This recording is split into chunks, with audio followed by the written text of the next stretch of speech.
Hello Laurence, hello à toutes, bonjour, bienvenue dans ce J2 du Sommet Powerful. Aujourd'hui, on a dédié la journée aux blessures maternelles invisibles. Après avoir exploré, alors on pourrait l'explorer beaucoup plus profondément, mais la santé mentale et le postpartum, tout ce qui peut se jouer quand on devient maman, et on a fait un focus sur la résilience maternelle dans le sens, voilà, devenir maman, qu'est-ce que ça implique, qu'est-ce que ça réveille en nous, etc. Aujourd'hui, et notamment avec Laurence ce matin, on va aller voir, eh bien, qu'est-ce qui se passe dans l'invisible, c'est-à-dire quelles sont nos blessures qu'on porte en nous. Ce matin, ça va être avec toi, Laurence, la blessure de l'infertilité, mais surtout l'empuissancement à travers l'infertilité. Eh bien, j'allais dire, quel dommage collatéral peut provoquer l'infertilité? Parce qu'en fait, je suis déjà en train de me dire, attends, quand on a un parcours comme ça, où c'est compliqué, difficile de créer la vie, de porter la vie, j'imagine, et puis tu pourras nous répondre, mais j'imagine qu'après, bah, ça impacte aussi la santé mentale des mamans dans le postpartum et dans la relation mère-enfant. Donc, on est vraiment à la juste place toutes les deux. Merci Laurent, je suis vraiment ravie de te rencontrer à nouveau en live. On s'était rencontrés il n'y a pas longtemps pour enregistrer un épisode de podcast. Pour ton podcast à toi, Entre sorcières, et tu m'as proposé, voilà, tu m'as ouvert la voie aussi, hein, donc merci beaucoup, et c'est l'épisode qui sortira en septembre, donc je le partagerai aussi auprès de ma communauté. Bienvenue à toi Laurence, merci beaucoup d'être là.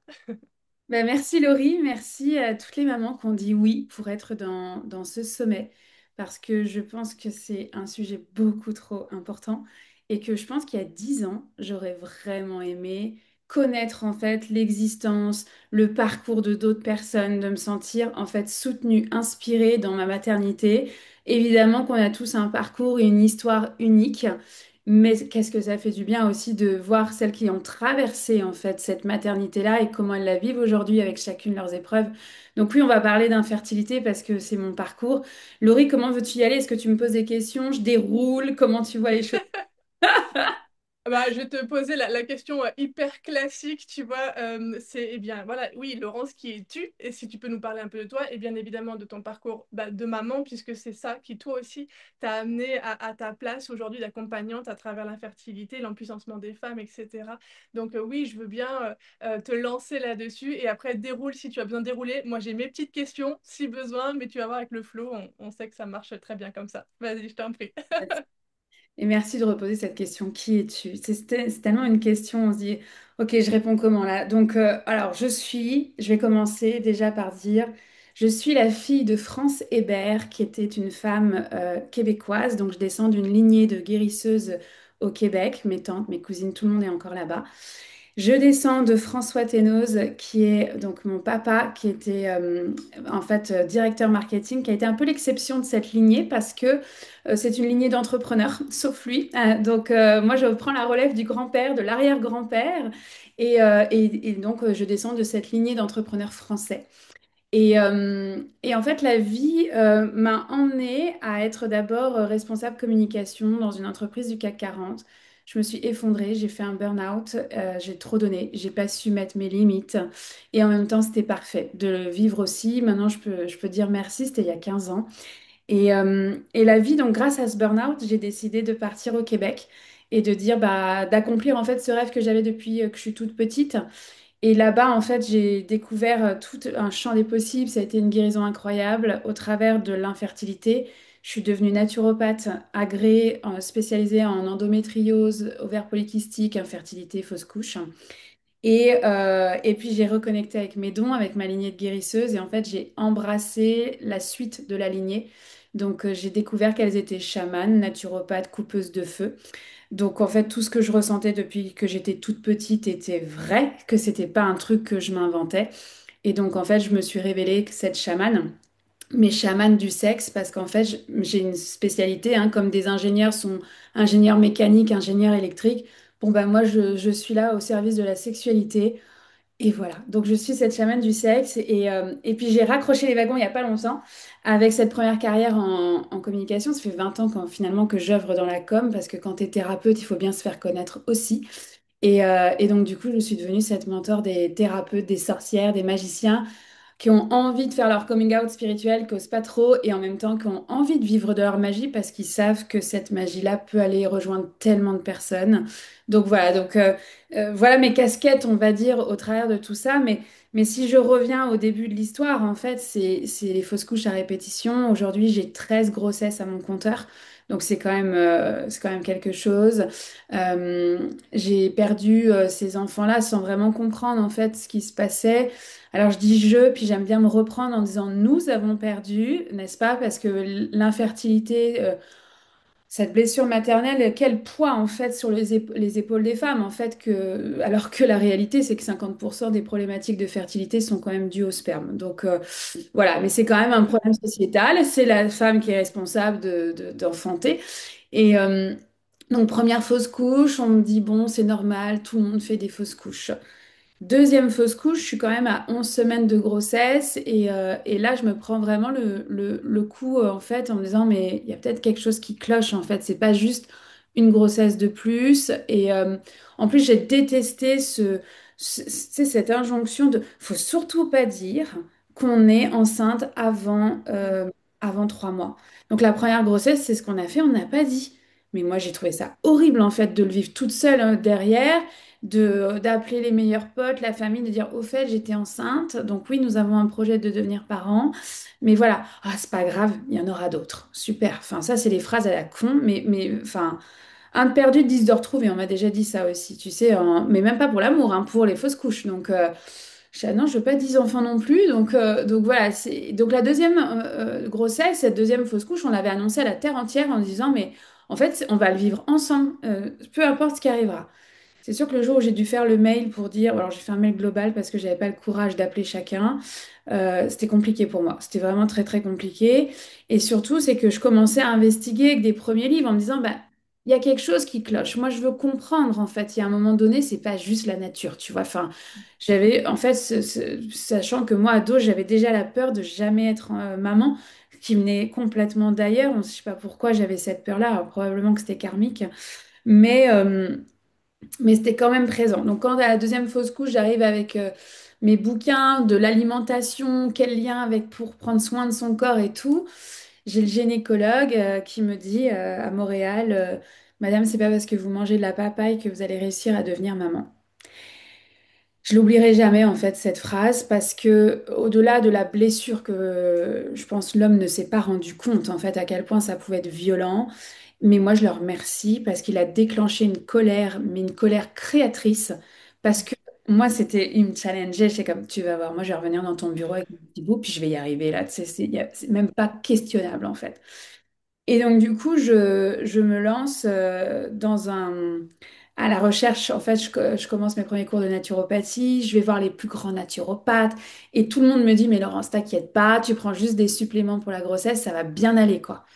Bah non, en fait, alors, j'ai appris après que j'avais une mutation génétique qui fait que techniquement, je ne suis pas capable de devenir mère. Aujourd'hui, mes filles, elles ont 10 ans et 6 ans. Donc j'ai déjoué ma génétique et j'ai fait exprimer l'épigénétique. Et j'en ai fait une spécialité avec la naturo parce qu'il n'y avait personne. Personne ne Ouais. pouvait me répondre en fait. Donc je me suis passionnée pour cette biochimie métabolique pour comprendre en fait comment j'allais réussir à faire exprimer cette épigénétique. Et c'est ce qui s'est passé. Ma première fille s'est accrochée. Il y a eu après ça une mort in utero de Raphaël qui est décédé à 18 semaines de grossesse. Donc ça a été très violent parce que j'avais déjà commencé ce mécanisme en fait de dire ok je sais que je suis capable mais comment ça j'ai pas réussi tu vois avec Raphaël toute la honte parce que j'étais déjà naturopathe en fertilité aussi comment ça moi j'avais pas réussi comment j'avais pas pu en fait voir les choses mais en fait c'est grâce à Raphaël qu'on a su que j'avais la mutation génétique donc quand on me l'a annoncé je dis bah en fait vous me dites ça mais j'en ai déjà une donc je m'en fous de ma génétique. Parce que, en fait, ça a été extraordinaire comme parcours. Et je m'attendais en fait, après Raphaël, moi j'ai dit plus jamais.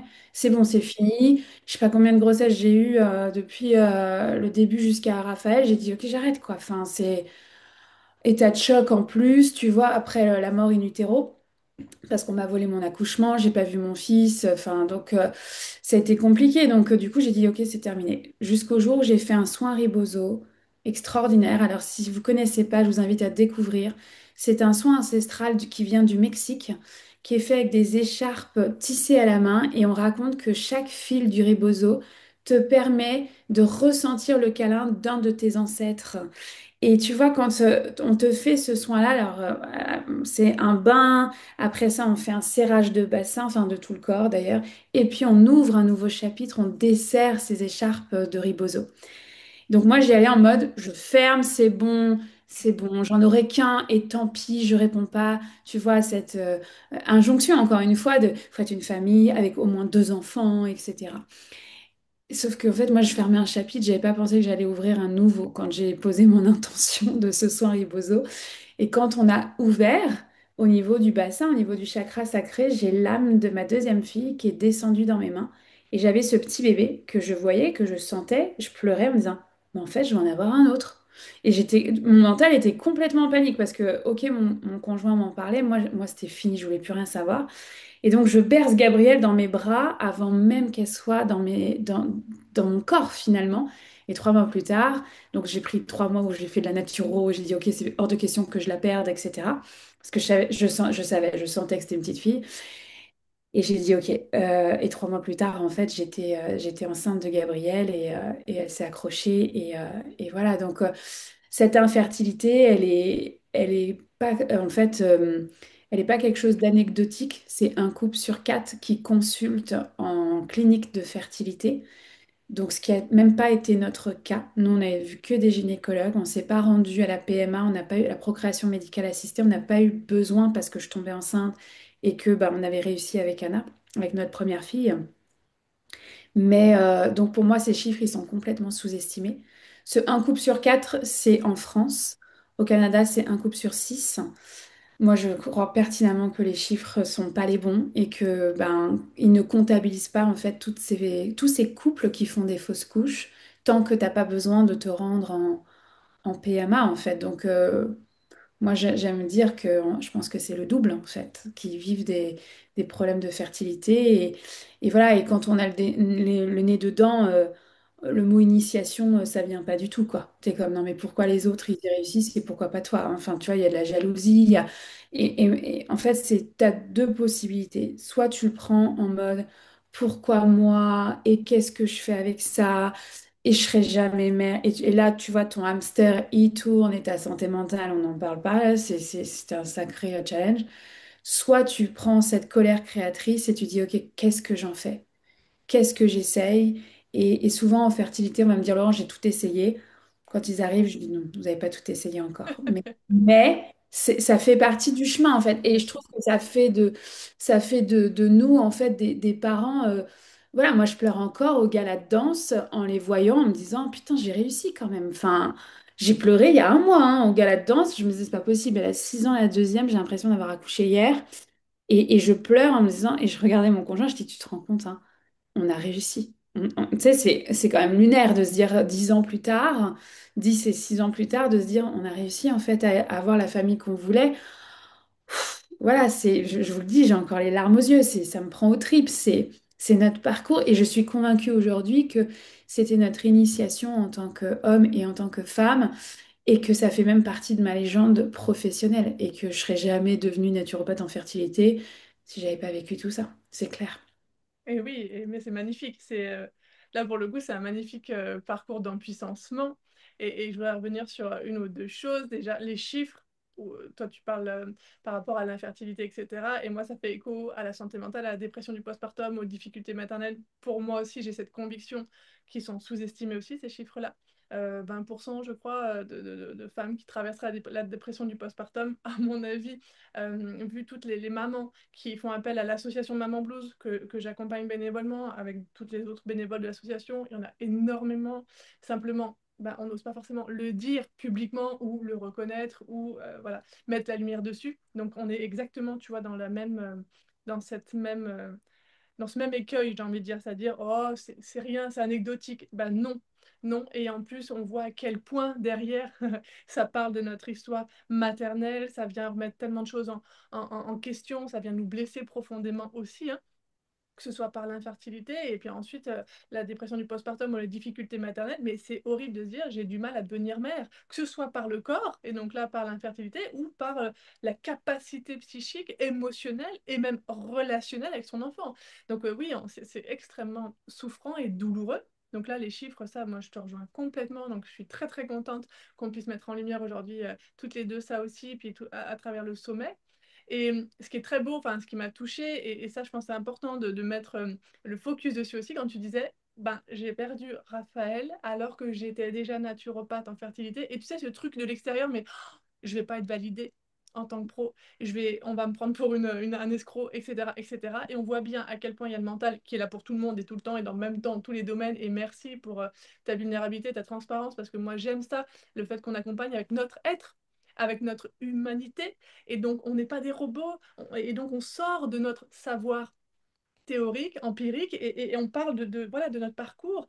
Et je trouve qu'en fait, ça fait une connexion tellement plus profonde, sans doute, avec tes clientes, enfin, et tes clients, enfin, tu vois, les familles que tu accompagnes, parce que c'est un corps que tu accompagnes, c'est des énergies, c'est pas que, c'est pas robotisé, quoi. C'est pas, voilà, vous allez faire ça, puis ça va marcher. Et du coup, aussi sans doute que toute la magie, elle est là, et qu'aujourd'hui encore, peut-être que bah voilà, tu te dis waouh, on a réussi et que c'est tellement magnifique et ça rend, je trouve, la grossesse, la maternité, la relation et la présence de l'enfant encore plus belle parce que oui, il n'y a pas 100% de réussite et on va le voir aussi demain dans les témoignages dans le J3 sur l'empuissancement par l'enfantement, que ce soit un enfantement physiologique, naturel, souhaité, idéalisé, entre guillemets, et idéal pour la maman ou alors, avec, tu vois, se dire, j'ai tout fait pour pouvoir bien accoucher, entre guillemets, et puis finalement, je me retrouver à l'hôpital, ou finalement, je se retrouver avec une césarienne.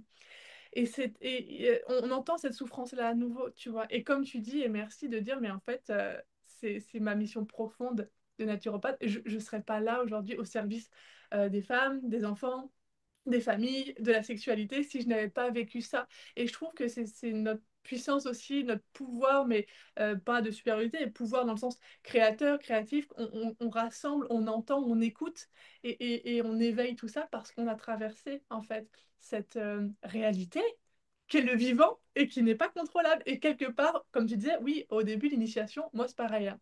Pendant ma dépression du postpartum, un peu vers la fin, quand je me suis ouverte sur la spiritualité, etc., et quand on me disait c'est un cadeau mal emballé, non, non, non, je voulais pas l'entendre, tu vois, tu vas voir, tu vas ressortir plus forte. Non, non, non, non, moi, c'est maintenant que je vais être plus forte et pas passer par toutes ces étapes. Au final, je suis très contente et en gratitude aujourd'hui hein, d'avoir pu finalement traverser toutes ces étapes parce que c'est une rencontre avec soi.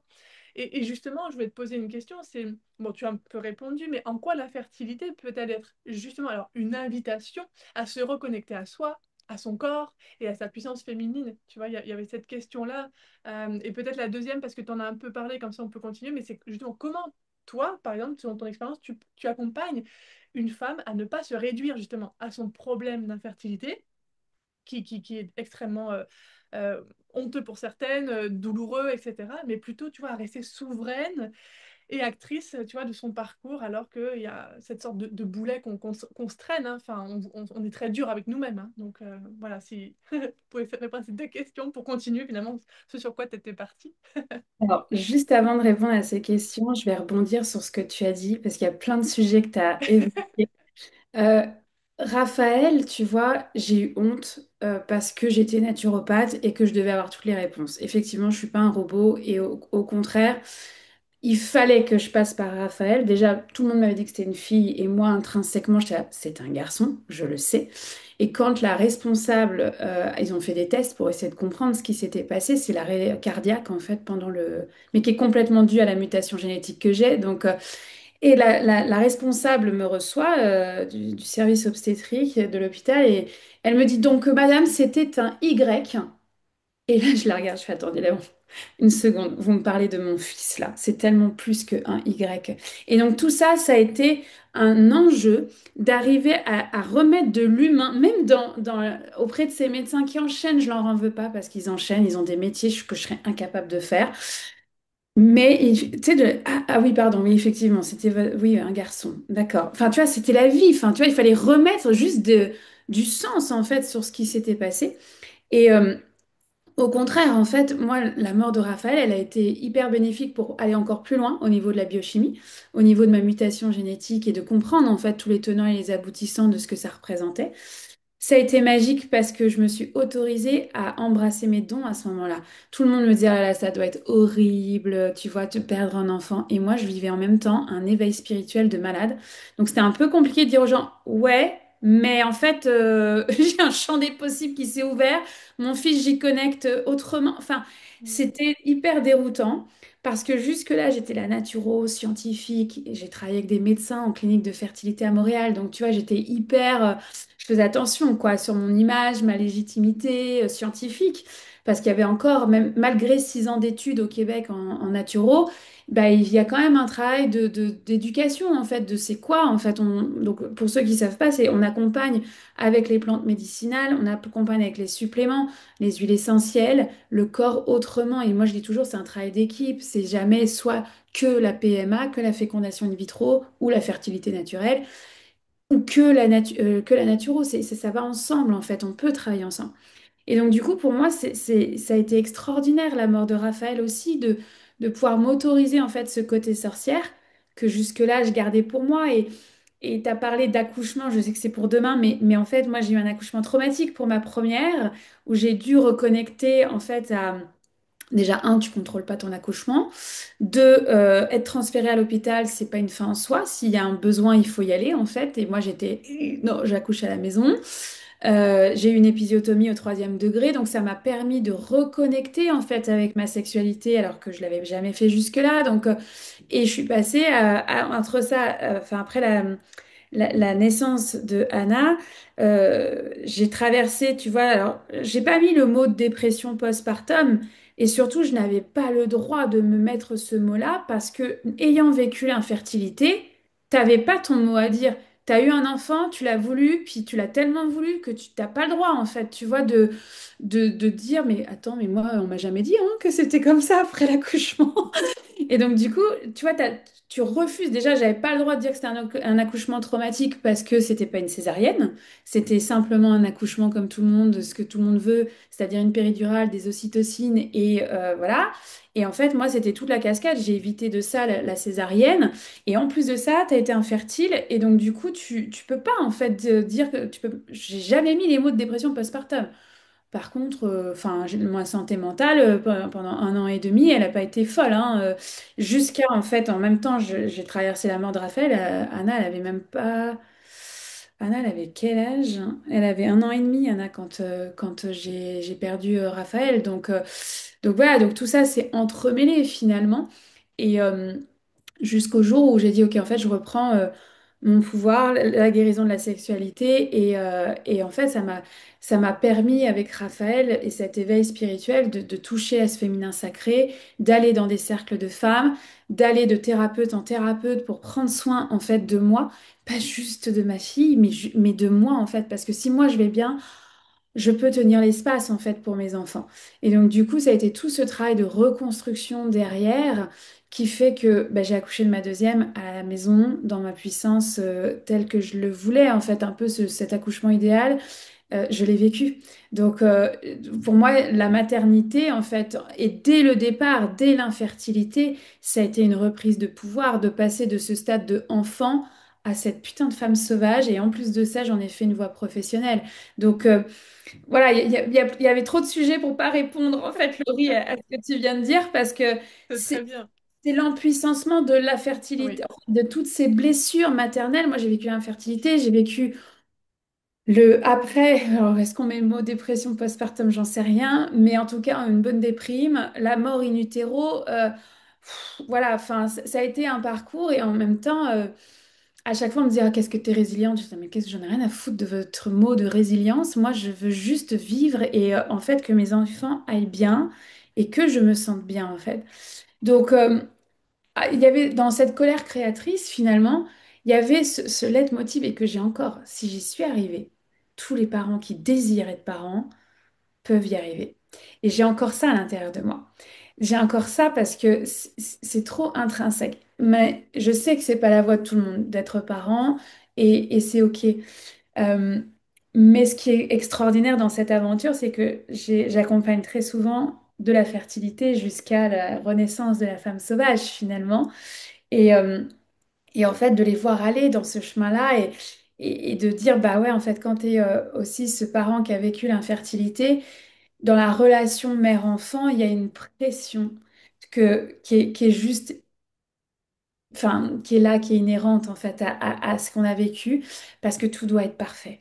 Tout doit être parfait, tu l'as voulu, ça doit être extraordinaire, ton enfant doit être parfait. Et tu vois, c'est quelque chose où j'ai mis les mots il n'y a pas si longtemps que ça.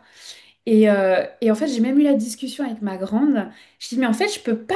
Vous serez toujours mes miracles. Tu vois, moi, c'est mes bébés miracles, en fait. Alors, ils ont 10 ans et 6 ans, donc le mot bébé ne rentre plus. Mais bon, moi, c'est encore mes bébés, quoi. Tu vois, j'ai Bien l'impression sûr. d'avoir allaité hier, quoi. Bah Et, oui. et en fait, ça restera toujours mes miracles. Jusqu'au jour où ma fille, ma première, m'a dit, Maman, moi, je serai toujours ton miracle, mais sans la pression. Et là, j'ai fait, OK. Donc là, tu vois, dans la capacité de pouvoir se dire les choses aussi et de se dire, OK, en fait, ça c'est le passé, quoi. Aujourd'hui, elles sont là, elles sont pleines de vie, elles ont leur vie, elles vont créer la vie qu'elles ont envie de créer. Et moi, elles m'ont permis de me révéler, ça c'est clair, en fait. Je ne serais pas passée par tout ça, je ne serais pas cette personne aujourd'hui. Mais tu vois, cette pression de la mère parfaite, elle a été là pendant 9 ans. J'ai mis les mots il y a un an, hein, donc, ok. Et quand j'ai identifié ça, j'ai dit, ok, en fait, là, c'est bon, quoi. Enfin, c'est passé, c'est terminé, on clôt un chapitre. C'est pas la relation que j'ai envie de construire, en fait, de mettre une pression inconsciente, hein, bien sûr que c'était inconscient à dire mes enfants doivent être parfaits, tu vois. Alors, je peux pas parler pour quelqu'un qui n'a pas traversé l'infertilité. Je dis juste que moi, je l'ai vécu en tant que maman infertile et que je le vois chez mes clients. De vouloir que tout soit parfait, c'est un point commun malheureusement qu'on a tous. Mais bon, à un moment donné, on décroche puis on dit bah ouais, en fait, on peut pas parce que sinon tu respires pas en fait dans ta relation avec ton enfant. Donc, puis c'est pas sain ni pour l'un ni pour l'autre, hein. Donc voilà, en tout cas, c'est ça que j'avais envie de rebondir. Mais là, Laurie, il va falloir que tu me redises tes questions parce que... Avec plaisir.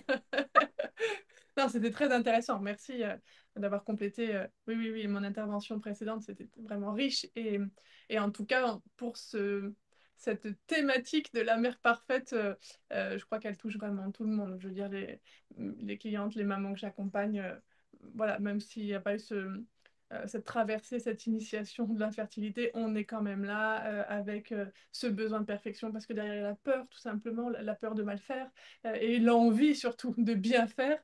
Donc on est entre l'envie, la peur et c'est accepter d'être humain finalement. Et tu vois, quand tu parles après tu accompagnes toi tes clientes à cette part sauvage, c'est vraiment ça, c'est réussir à accueillir ce qui est là, ce qui est présent. Et moi, j'adore, j'adore, j'adore. C'est pour ça que j'accompagne la relation mère-enfant. J'adore, parce que pour moi, nos enfants sont une ressource en permanence pour nous réorienter, nous ramener à ce qui est vivant, ce qui est juste pour nous, pour lui. Et alors, si ça nous paraît pas juste, et hop, et en fait, ça vient vraiment, c'est un guide permanent. Donc, moi, j'invite vraiment à déjà toutes les mamans qui nous écoutent, mais à chaque fois, mes clients, c'est écoute le lien, qu'est-ce qui se passe là dans le lien? Parce que c'est pas en allant dans des bouquins ou en se blindant la tête de il faut, je dois et tout ça qu'on va être les mamans idéales pour nos enfants. Les réponses, c'est eux qui les ont, c'est nous, c'est l'alchimie, c'est ce qui se passe entre nous deux. Donc il n'y a pas besoin d'aller chercher chez la voisine ou ailleurs ou se comparer. Parce qu'en fait, tout est sur un plateau finalement, il y a juste à écouter. Mais je crois que peu importe le parcours, il y a une telle pression. Et puis, bah, de toute façon, plus on va en parler, plus on va accepter bah, notre humanité, notre imperfection et qu'on va rester dans l'amour, parce que c'est surtout ça finalement la clé, c'est on est quand même dans l'amour et c'est quand même le plus important, dans le respect de qui l'on est, dans la liberté de qui l'on est. Bon bah c'est ça qui compte et à partir de ça on crée. Donc non non merci beaucoup, c'est très intéressant. Bah moi c'était simplement dire en quoi l'infertilité peut-elle être une invitation à se reconnecter à soi, à son corps. Tu en as un peu parlé, tu vois, par la naturopathie, pardon, le corps, enfin voilà, et aussi comment tu accompagnes les femmes à ne pas se réduire, tu vois, à leur infertilité et rester quand même souveraines et engagées et actrices, voilà, actrices de ce parcours, parce que j'imagine que c'est pas évident. Tu as cette infertilité, mais tu veux quand même être dans un objectif de grossesse. Mais voilà, comme tu disais tout à l'heure, voilà, il y a soit ben, oh là là, pourquoi ça m'arrive à moi, soit allez, j'y vais. Comment tu accompagnes ça, toi? Ouais. En fait, l'infertilité peut être un pont de reconnexion pour moi à son corps, à son cœur, à son âme. Mais c'est sûr que ça te demande d'être acteur. Et c'est complètement relié à ton autre question. Ça te demande d'être acteur en fait de ce que tu traverses. C'est aussi remettre en question que les médecins n'ont pas tous les mots. Ils ne savent pas tout en fait. Et, euh, et du coup, en fait, tu vois, moi, je me rends compte, avant l'infertilité, j'étais pas du tout connectée à mon corps. Enfin, tu vois, c'était même pas une question. Je m'étais jamais posé la question. Moi, je viens pas d'une famille où on m'a envoyé chez l'ostéo, l'homéopathe. Enfin, tu vois, pas du tout. C'était... Enfin, j'ai découvert, en fait, l'existence de tout ça à l'âge de 27 ans. Donc, enfin, c'est quand même tardif.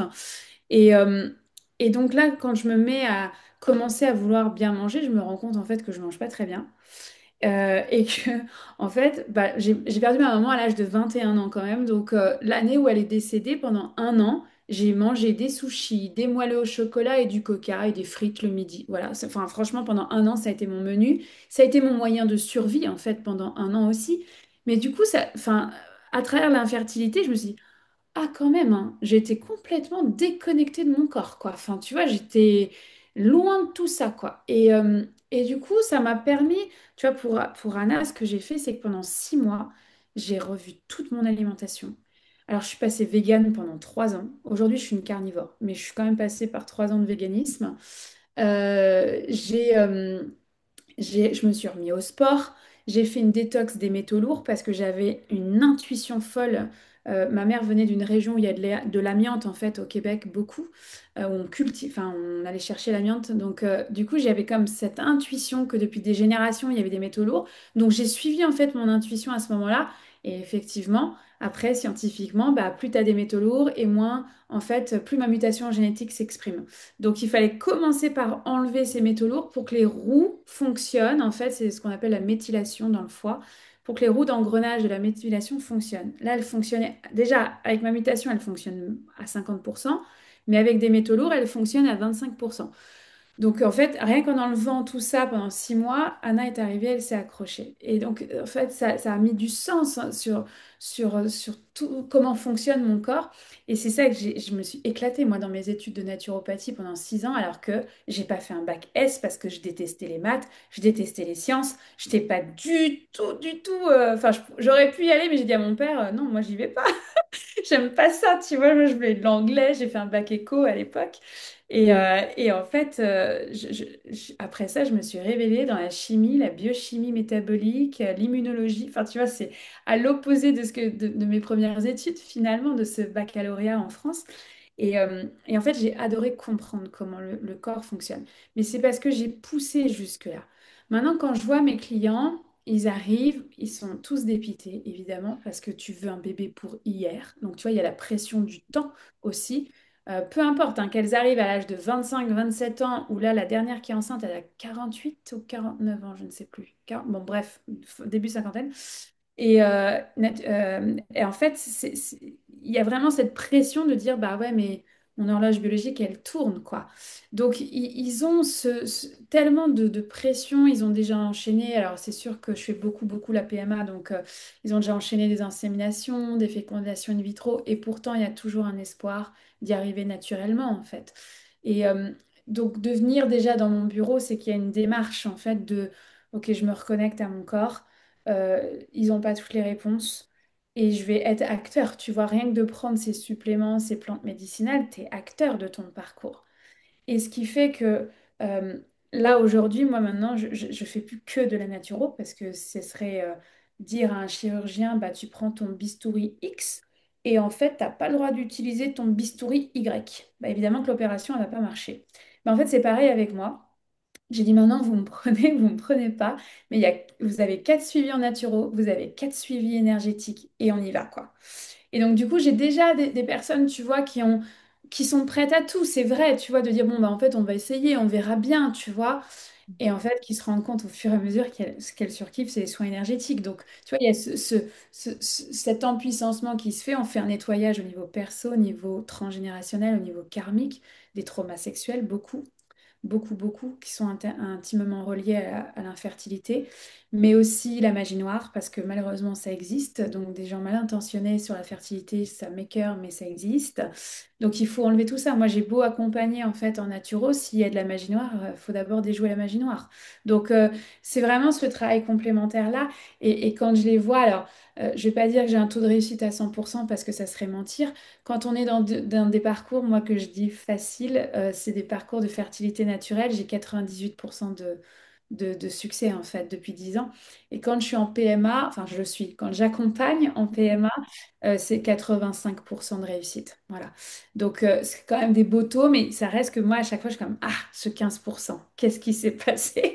Mais ça, c'est moi parce que j'adore la stratégie, j'adore, c'est une Bien chasse sûr. au trésor, je veux comprendre, Ouais, etc. Donc voilà, donc les femmes qui sont là avec leur bébé, qui m'envoient encore des photos 7 ans, 8 ans plus tard en me disant, regarde, c'était son gala de danse, son tournoi de baseball, mais moi je pleure encore devant ces photos-là parce que c'est mon meilleur salaire. Enfin, c'est des familles enfin c'est des couples qui ont réussi à devenir une famille, donc c'est sûr que c'est un empuissancement extraordinaire en fait. Après, c'est toute la reconnexion à sa femme sauvage, sa sexualité, sa féminité au-delà de la fertilité. Et là, tout le monde n'est pas prêt en fait à embrayer là et c'est OK. Sauf que moi, je vais jusqu'au bout. Donc ceux qui veulent y aller, ils vont pouvoir y aller. De cette féminité brisée, brimée aussi par l'infertilité ou la maternité, le postpartum, à je suis cette femme, quoi. Je suis cette femme. Loin des injonctions de la féminité, de la sexualité qu'on a pu recevoir ou de la non-éducation sexuelle, et en fait, tu reprends ton pouvoir à ce moment-là. Donc voilà, moi, c'est vraiment cet accompagnement multi. En fait, au Québec, on dit que on est des femmes médecine. Ça veut dire que tu as un coffre à outils, et ben, tu vas prendre l'outil dont tu as besoin pour la personne. Et voilà, et une de mes missions, c'est aider ces bébés à s'incarner dans cette nouvelle terre. Et ce qui est extraordinaire, c'est quand on voit les bébés. Il me dit, ah non, moi, j'arrive pas dans cette poubelle, hein. Hors de question. Alors, ok, je vais le dire autrement à la femme quand même, tu vois, parce que on va pas se mentir, hein, c'est 95% de femmes que j'accompagne, 5% d'hommes qui suivent. Donc voilà, en tout cas dans le parcours fertilité. Et après ça, c'est donc soit c'est une poubelle, soit c'est que, ah non, mais moi, elle va d'abord régler ses blessures transgénérationnelles, je ne porterai pas ça, je ne vivrai pas un trauma sexuel comme l'arrière-grand-mère X ou Y. Et en fait, c'est pour ça qu'il y a tu vois, moi, aujourd'hui, ça me paraît hyper logique, tu vois, que les enfants c'est aient plus de difficultés à arriver parce qu'on est la première génération à prendre soin de ces blessures transgénérationnelles, blessures tout court déjà, émotionnelles. Et eux, ils ont décidé que bah, pour la nouvelle Terre, ils peuvent pas en fait porter ces blessures-là. Donc il faut que nous, on fasse le job de les alléger le plus possible. Et chez les Mohawks, par exemple, une tribu en Amérique du Nord, on te dit, mais ce travail que tu fais, ce cheminement, un, tu libères tes ancêtres, deux, tu te libères toi, mais tu libères jusqu'aux 7 générations suivantes. Donc moi, je me dis, ok, tout ce chemin que je fais, bah, mes filles auront un autre chemin. Elles n'auront pas des épaules légères parce qu'elles auront leur propre chemin. Mais si je peux avoir enlevé déjà des briques, mais c'est une évidence pour moi. Donc ces bébés de la nouvelle terre, puisqu'on est là aussi au service de la nouvelle terre, hein, clairement, enfin, pour moi, enfin, ce que je vois dans l'invisible et ce qu'ils racontent, c'est ça. Bah non, faites le ménage et on arrivera après. c'est ça qui est magnifique. Et c'est ce qu'on va voir dans le J4, la journée 4. Donc merci d'ouvrir sur les 2 prochaines journées. Et tu vois à quel point ça me remplit d'émotions. Tu vois, je suis vraiment émue. Mais de voir l'utilité aussi et l'importance de cette journée 4 sur la nouvelle humanité, les enfants du nouveau monde. Parce que c'est vrai que, tu vois, on pourrait se dire, ah, mais qu'est-ce que c'est que cette lubie? Ou mais non, mais puis on les met tellement dans des cases. Et puis tu sais, il y a beaucoup ce truc de jugement, ils tiennent pas en place aussi. Enfin, on entend tellement de jugement sur les enfants. Enfin, en tout cas, moi j'ai grandi aussi avec beaucoup de jugement et donc il fallait rentrer dans la petite case et être sage pour être validé. Et aussi, tu vois, ça rejoint le fait de, comme ça aussi, ma mère dans ce besoin d'être une bonne maman, était comme ça validée en tant que bonne maman parce que moi je bougeais pas. Mais alors moi je bougeais pas, mais alors moi, waouh, à l'intérieur de moi ça bouillonnait, tu vois. Et aujourd'hui, bah, nous, nos enfants, on les laisse s'exprimer tels qu'ils sont et waouh, il y a parfois des retours de bâton assez compliqués et on parle d'atypie, on parle de ci et de ça et en fait c'est simplement peut-être la nouvelle norme justement, la nouvelle vibration, la nouvelle fréquence, c'est le chemin, il nous ouvre la voie et finalement c'est en écho aussi avec nous. c'est comme si en fait on passait d'une génération lisse, on a complètement été lissé, à là, oh là là, mais ils sont débordants. Non, en fait, nous, on déborde aussi de plein de choses, de plein de talents, de plein de compétences, de plein d'énergie, sauf qu'on a été beaucoup brimés par la peur, la menace, etc. Eux, bah, nous, donc la génération un peu sandwich que nous sommes, les nouvelles mamans, on autorise cette vie-là et cette vie dans tous les sens. Et du coup, c'est tellement plus aussi enrichissant et important. Mais tu vois, on voit à quel point ils viennent faire bouger la structure, effectivement. Mais c'est tellement beau. Mais il faut, voilà, en même temps, il faut être prêt. C'est pour ça que j'avais envie d'inclure cette journée 4 et je suis ravie, on va pouvoir en parler aussi. Et pour simplement, j'aime pas ce mot, mais il y a que le qui me vient, normaliser le fait que les enfants ont de l'énergie, qu'ils ont besoin de bouger, que Mais rester c'est assis sur plus une que chaise ça. toute la journée. Hein? Laurie, c'est plus que ça. Pour moi, ma vision, Oui, jusqu'au bout du truc, c'est que si nous avons cette conscience-là de parents, d'avoir fait ce ménage personnel déjà dans nos oui, propres vies, au niveau transgénérationnel, au niveau karmique, en fait, on oublie, mais c'est que en fait, c'était de la joie avant. mais On c'est n'était pas ça. ces sociétés lycées, on était ces sociétés. Alors, franchement, moi, je vais le mettre avec mes mots de sorcière. Les sorcières, elles ont été brûlées sur des bûchers. Alors, soit on focus sur l'Inquisition et ce qui s'est passé, soit on focus sur avant. On était autour du feu, avec des tambours, avec de la joie, avec les enfants, en fait. On C'est était ça. tous là. Et donc, en fait, ça dépend à quoi tu participes. Mais ça, c'est des mots que moi, j'aurais jamais compris avant la maternité et avant l'infertilité. Moi, je suis revenue à la vie grâce à mes enfants. Parce que quand je regarde, j'ai toujours été neuroatypique. Mais à l'époque, il n'y avait pas de mots. Il n'y avait pas d'explication, tu vois. Et donc, du coup, c'était, bah, Laurence, attends, arrête de couper la parole, t'en fais trop, t'es trop visible, arrête, tu brilles trop. Mais combien de fois? Moi, j'ai eu des trucs comme ça. Donc, du coup, j'étais dans ma case comme ça, mais je suis allée au burn-out. Une fois que j'avais atteint, parce que moi, j'avais pas fait prépa grande école, donc ça a été une grande blessure d'avoir choisi de dire non, moi je fais pas ça, je fais une école post-bac en communication pendant 4 ans. J'ai excellé, je suis devenue major parce que j'avais la pression de mon père qui me disait ok, je te paye une école, mais t'es major. Moi, je suis arrivée major, hein, mais en fait, juste il y a un moment donné, merci aussi à mon père d'avoir eu ça parce que ça a permis en fait d'aller jusqu'à ce poste de responsable com. Je voyageais partout dans le monde, j'avais 4 employés quand même, j'avais une équipe. Donc j'avais atteint ce summum que les HEC auraient pu avoir, etc. Et en fait, je regardais le papier, je me disais, mais en fait, je suis pas heureuse du tout de rentrer dans la case. Donc, j'ai commencé à sortir de la case avec ce burn-out, même pas à la mort de ma mère, hein, ça, c'est après. J'ai été en mode survie, vraiment. Et du coup, bah, si j'avais pas vécu cette infertilité, cette maternité, cette parentalité encore aujourd'hui, mais moi aujourd'hui, chaque fois, tous les jours, c'est quel héritage je laisse à mes enfants? Parce que c'est elles qui vont prendre la relève. Elles feront ce qu'elles veulent de leur vie, mais elles sont des sorcières. Donc, il y a un moment donné, enfin, ça se retraduira d'une façon ou d'une autre. Moi, je sème des graines et c'est tout. Mais moi, mon seul leitmotiv, c'est que dans mon cercueil, je vais pouvoir dire, putain, j'ai kiffé ma vie, quoi. Et ça, c'est mon seul motif. Alors, c'est sûr que on pourrait dire que c'est un syndrome du survivant. Et bah, tant mieux. Moi, j'en ai fait quelque chose de créateur. Mais en fait, c'est par mes enfants aussi qu'aujourd'hui, moi, je les ai laissés s'exprimer, je les ai laissés choisir leurs vêtements. Ça, on m'a engueulé, je sais pas combien de fois, en me disant, mais tu te rends compte, tu vas faire des pourris gâtés, tu te rends compte, tu fais les magasins avec ton enfant. Je dis, mais elle déteste les jeans, pourquoi je vais lui imposer des jeans? En fait, elle a une hypersensibilité sensorielle, comme sa mère. Moi, j'ai toujours été, mais on m'a imposé, en fait, certaines choses. Je ne ferai pas la même chose. Et donc, pareil pour manger. Moi, on m'a toujours dit, Laurence, finis ton assiette. Il y a des petits-enfants qui meurent de faim en Afrique. Bah, Oui, dis, pareil. j'étais où? J'ai été faire de l'humanitaire au Burkina Faso, en fait. Enfin, donc, il y a un moment donné, c'est quelque chose que j'ai pas envie de retranscrire. Donc, je les ai laissés faire. On m'a dit, Laurence, tu te rends compte, elles bougent beaucoup, hein, quand même, et tout. Bah, en fait, elles sont en vie C'est ce que j'allais dire. jusqu'à ce que je comprenne qu'en fait, que oui, elles sont neuroatypiques. Mais en fait, comme leurs parents. Mais Oui. pour moi, tu vois, et là, j'entends dans l'oreillette, vous avez tu vois, je vais le dire avec émotion, vous avez été choisi. Mm.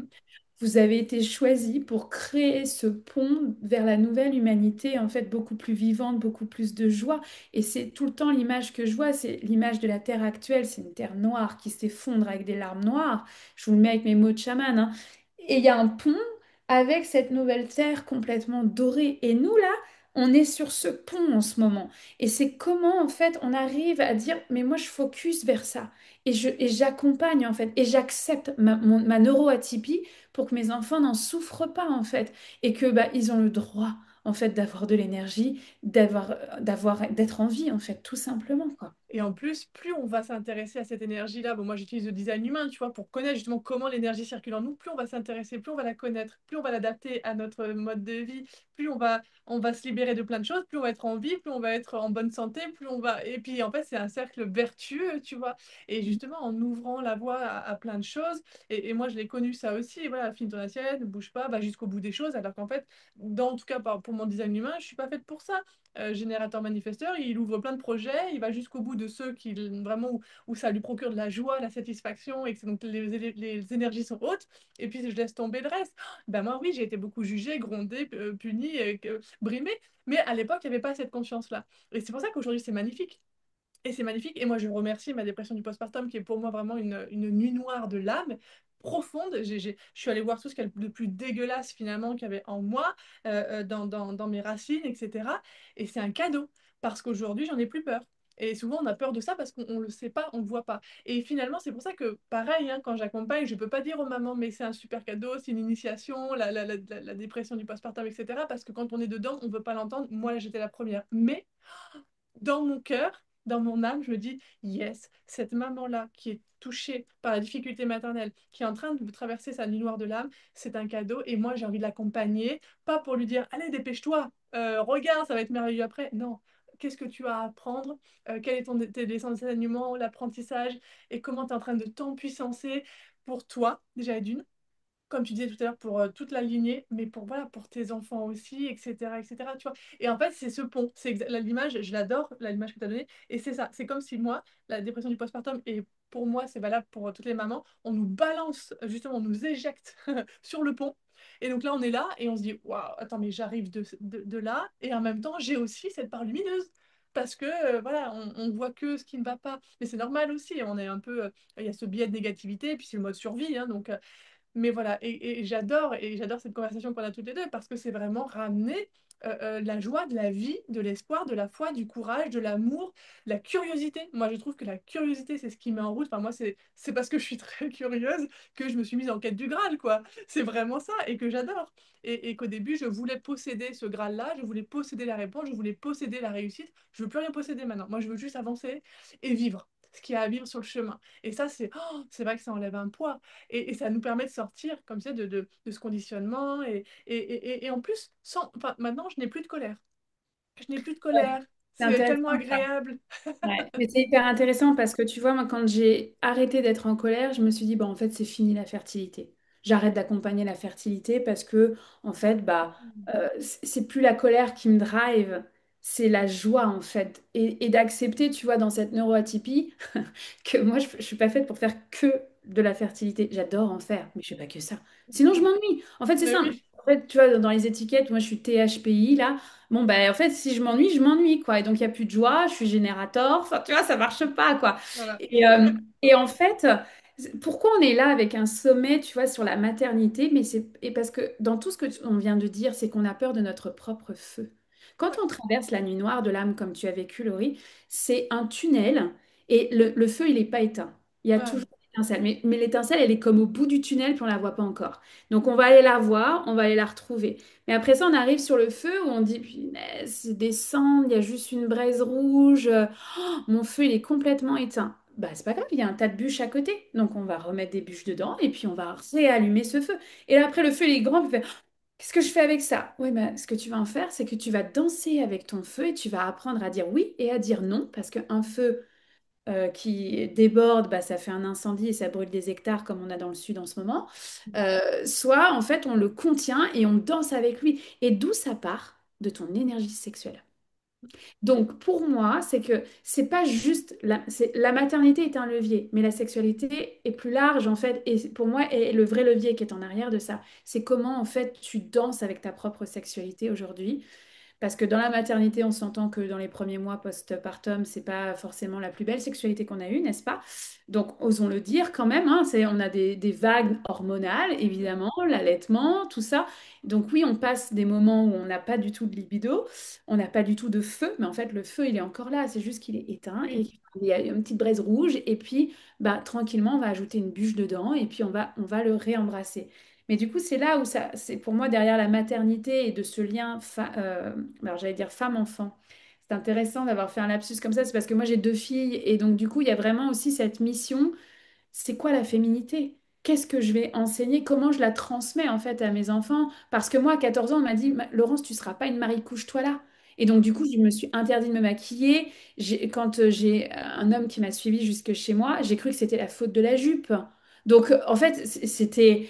Voilà, donc c'est tout ce réapprentissage de, ok, moi, comment je m'accepte en tant que femme avec mon énergie sexuelle et que c'est ok, j'ai le droit en fait, et que c'est de là que par la vie, de par la joie, c'est une vie orgasmique en fait, soyons très clairs. Donc voilà, donc à quel point aujourd'hui tu t'autorises l'orgasme, une sexualité, et que tu crées en fait avec cette énergie dans ton ventre pas juste pour faire des enfants.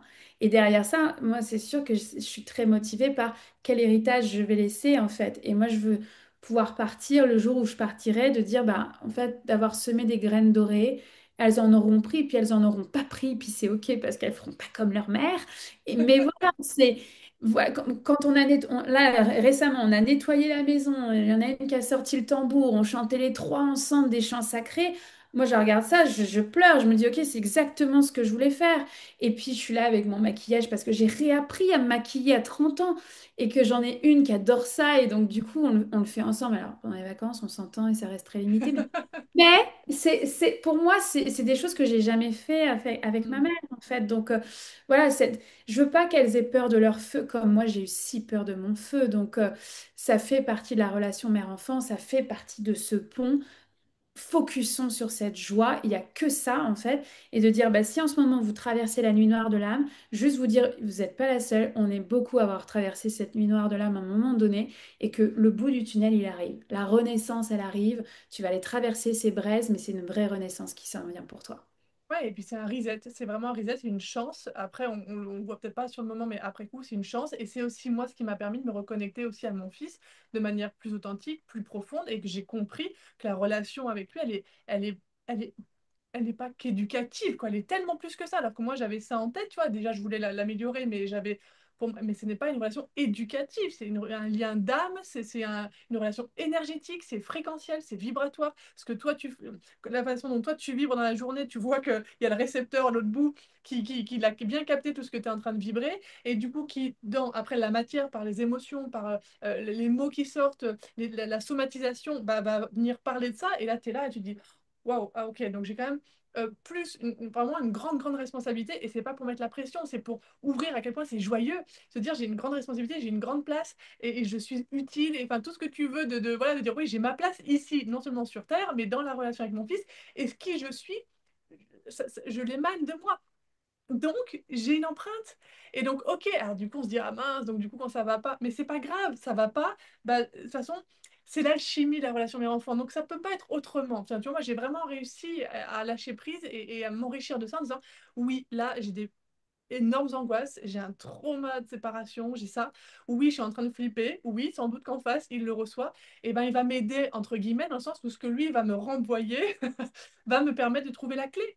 Ou va me dire, OK, là, j'avais pas vu que je pouvais aller dans ce sens-là, donc j'y vais. Enfin, et ça permet aussi d'être en communication encore plus forte, en confiance, en amour, plus aussi, de se dire, c'est notre allié, on est des alliés pour grandir ensemble, quoi. Et créer, comme tu disais, justement, et que j'adore, cette nouvelle terre. Et c'est pas barrer ou rayer l'ancienne, c'est faire un pont. C'est vraiment transmuter. Et c'est pour ça que c'est très beau tout ce que tu dis. Tu parlais aussi, pas aujourd'hui, mais dans l'épisode de podcast qu'on a enregistré, mais de parentalité chamanique. Mais c'est tellement magnifique. Moi, j'adore, ça ouvre les possibles. Et surtout, moi, en tout cas, c'est ça que j'adore, c'est on revient à soi.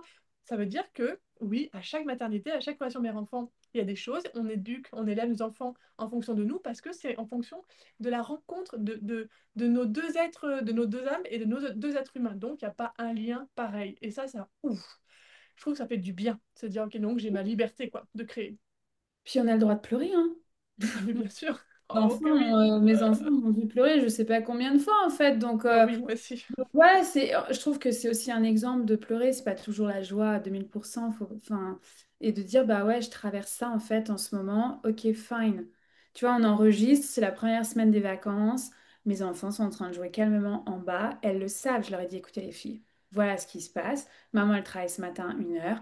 Après ça, on s'en va, on va faire une super belle journée. Mais en fait, c'est cette communication-là qui, à mes yeux, change tout. C'est que parfois, ben, on pleure, parfois, il y a de la joie.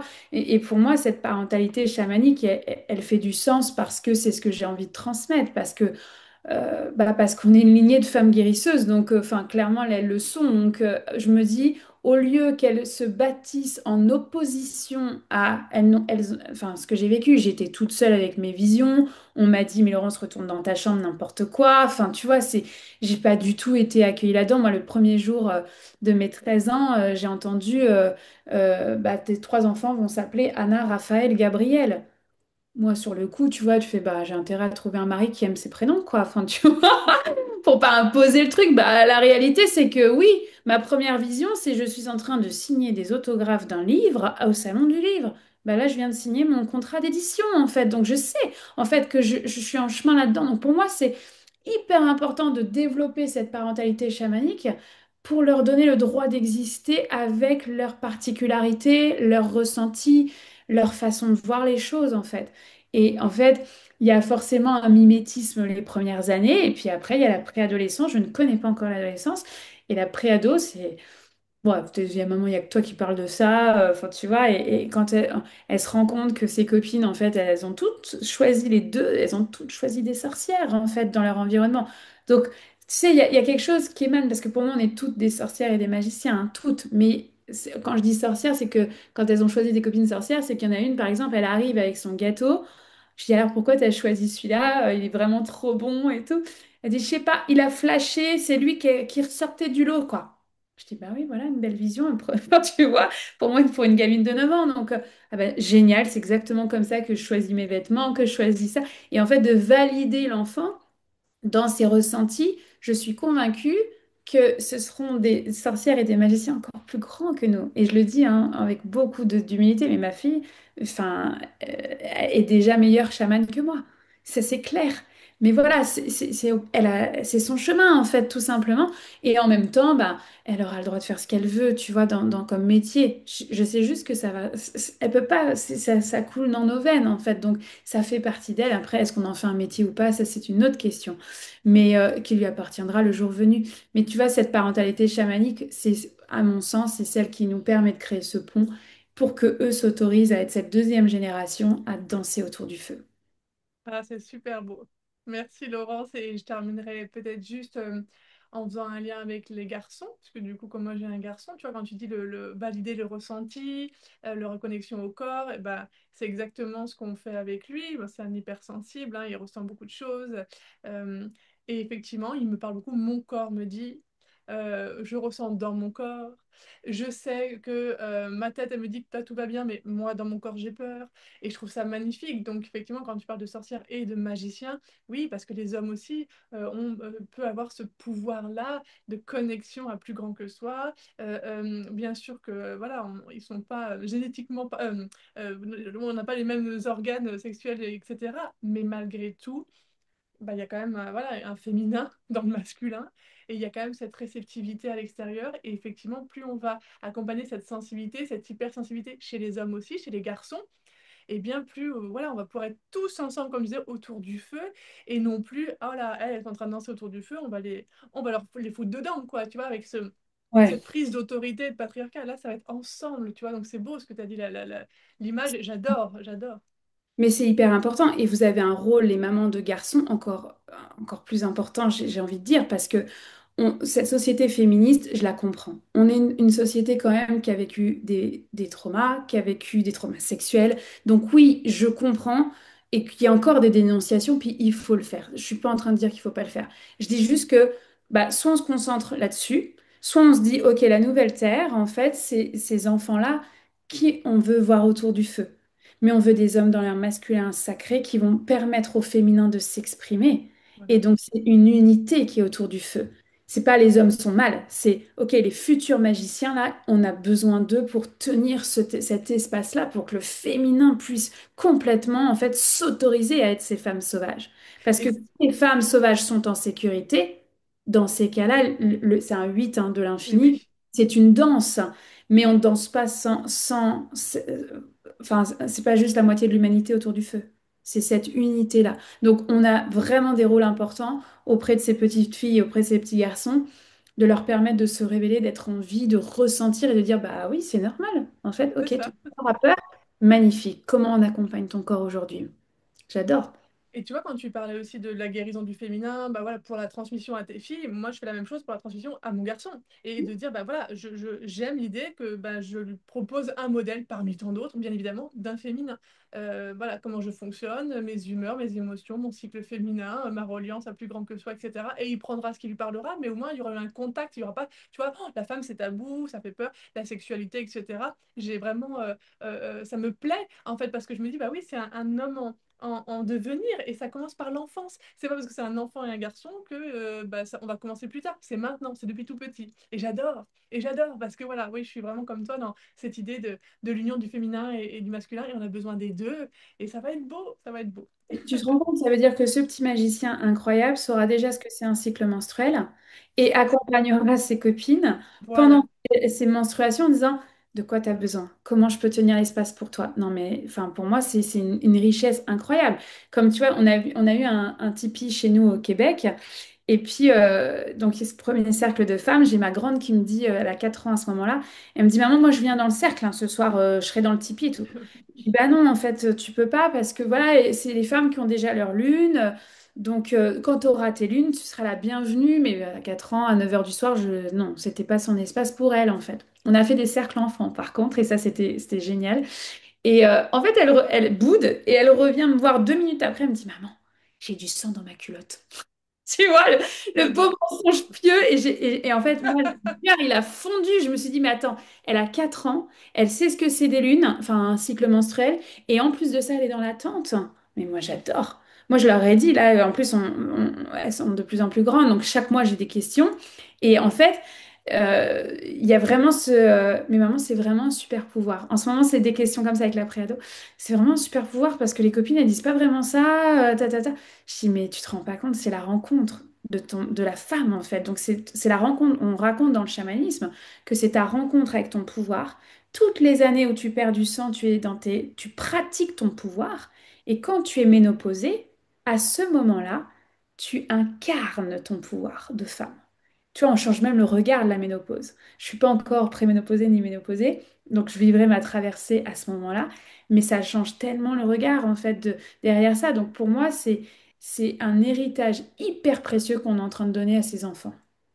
Ouais, c'est magnifique. C'est super beau. Merci infiniment, Laurence. Ça fait Mhm. déjà une petite heure qu'on est ensemble. Pour terminer tranquillement, est-ce que parmi vous, les filles qui êtes avec nous, Samia, Lila, est-ce que vous avez des questions ou tout va bien jusque-là? De toute façon, sous la vidéo en replay, je mettrai les réseaux de Laurence. Vous pourrez la contacter aussi, bien sûr, pour en savoir plus, pour être accompagnée aussi si besoin. Mais c'est vraiment magnifique. En tout cas, pour vos questions, soit si vous voulez la poser dans le chat ou ouvrir le micro, hein, n'hésitez pas. En tout cas, merci infiniment, Laurent. C'est tellement beau et tu vois comme quoi on part de l'infertilité et cette question et de la créativité finalement et on voit à quel point ça ouvre sur plein de choses. Alors, il y a Lila dans le chat qui pose une question qui... Ah, ça dépose un message. En parlant d'héritage, ma fille hier m'a dit, Maman, tu as mal aux pieds, je peux te guérir avec de la lumière. Oh, merci Lila. De mes Elle a mains, ah, de ses mains. Elle a tout compris. En fait, c'est complètement ça. Elle pose ses mains sur le pied, puis elle emmène de l'amour et il y a comme un pilier de lumière qui s'installe et hop, on met place à la guérison. J'adore. Moi, ça, c'est des enfants. Moi, je me dis, mais la terre de demain, c'est une autre histoire. Oui. C'est on a un rôle en tant que parent de lui dire, bah, bien sûr, mets tes mains sur mon pied, vas-y, exerce-toi. Ou même avec lui-même, des fois, moi, Gauvin, je lui dis, bah, toi, mets tes mains, pour que lui aussi comprenne qu'il a ce pouvoir-là et pas toujours dépendre de moi. Tu vois, il y a cette transmission et du coup, des fois, il le fait et je trouve ça très chouette. Mon fils n'est pas à un âge où j'arrive à voir tout ça. Mais bien sûr, en fait, il y a un âge pour tout. Oui, Je veux dire, il y a.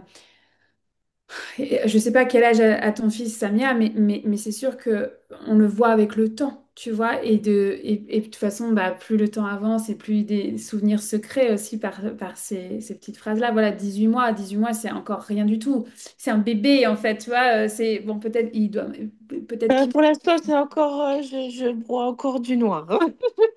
Ouais. Je n'arrive pas à voir le positif dans la maternité pour l'instant.